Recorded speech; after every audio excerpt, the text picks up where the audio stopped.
ಶಿವನೇ ನಾ ನಿನ್ನ ಸೇವಕನಯ್ಯ.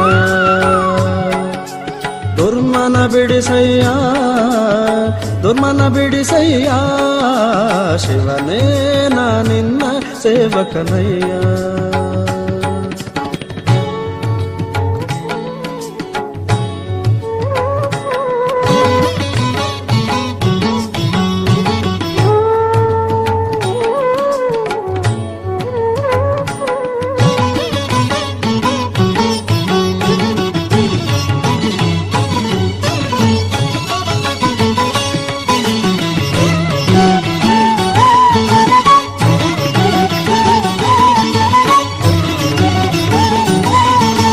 ವೈಕಾರಿಕ ತೈಜಸ ತಾಮಸವೆಂಬ ತ್ರೈತತ್ವಗಳೆಂಬ ಸಾಕಾರಿ ಶಾರ್ವರಿಧವಧರ ಸಾಂಬ ಸುರಪಾ